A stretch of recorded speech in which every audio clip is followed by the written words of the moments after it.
उच्चैठ भगवती स्थान उच्चैठ भारत के बिहार राज्य के मधुबनी जिले का एक गांव है। इस गांव में बिना सिर वाली देवी दुर्गा का मंदिर है, जिसे उच्चैठ भगवती के नाम से जाना जाता है। पौराणिक कथाओं में इन्हें वन देवी के नाम से भी जाना जाता है। ऐसा कहा जाता है कि कई महान महर्षि हिमालय की यात्रा के दौरान इस जगह से होकर के गुजरे हैं, जिनमें से एक हैं कपिल, कनाद, गौतम, जैमिनी, पुंडरीक, लोमस आदि कई ऋषि शामिल हैं। यह उच्चैठ भगवती स्थान मिथिला क्षेत्र में पड़ता है और ऐसा माना जाता है कि यहीं पर प्राचीन मिथिला महाविश्वविद्यालय था। इतिहास के अनुसार माने तो कवि कालिदास को भी सभी प्रकार के ज्ञान यहीं पर भगवती के आशीर्वाद से ही प्राप्त हुआ था। ऐसा माना जाता है कि माता काली उनकी भक्ति और समर्पण से काफ़ी प्रभावित हुई थीं और प्रसन्न होकर के माता काली ने उन्हें आशीर्वाद के रूप में ज्ञान प्रदान किया था। इस क्षेत्र में एक प्रसिद्ध संस्कृत महाविद्यालय है, जो आज भी वहां पर मौजूद है। वर्तमान में आधुनिक महाविद्यालय कालिदास विद्यापति विज्ञान महाविद्यालय के नाम से जाना जाता है। कहा जाता है कि कालिदास वहां महाविद्यालय के सेवक के रूप में रहते थे। कालिदास बहुत ही मूर्ख व्यक्ति थे, इसीलिए वह हमेशा ही हंसी का पात्र बन जाते थे। वह इतने मूर्ख थे कि वह जिस डाल पर बैठते थे वह उसी डाल को ही काट देते थे। इस प्रकार की कहानियाँ काफ़ी मौजूद हैं। वहाँ पर महाविद्यालय और मंदिर के बीच में एक नदी गुजरती थी, जिसे थुम्हानी के नाम से जाना जाता था। एक दिन भारी बारिश के कारण नदी में खतरनाक बाढ़ आ गई।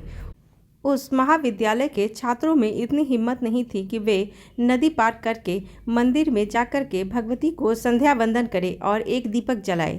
तब उन्होंने कालिदास को ही इसके लिए चुना और कालिदास को इस प्रकार से बतलाया कि जो तुम भगवती से मांगोगे वह तुम्हारी मनोकामना पूरी करेंगी। ऐसा सुनकर कालिदास काफ़ी खुश हुए और वे नदी पार करके किसी भी तरह उस मंदिर पे पहुँचे और वहाँ जाकर उन्होंने भगवती के सामने एक दीपक जलाया।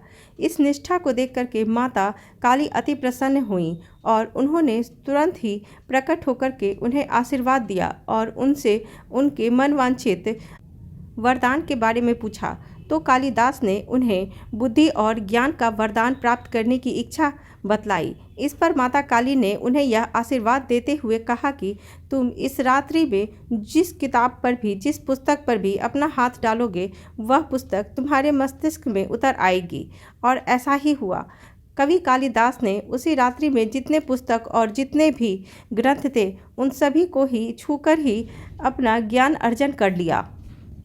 माता के आशीर्वाद के कारण कालिदास एक महान कवि और कई पुस्तकों और साहित्यों के लेखक भी बने और भारत के राष्ट्रीय कवि के रूप में उभरे। उच्चैठ को दुर्गा स्थान के नाम से भी जाना जाता है।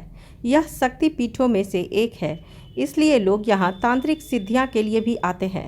देवी भगवती की मूर्ति एक काले पत्थर पर खुदी हुई है।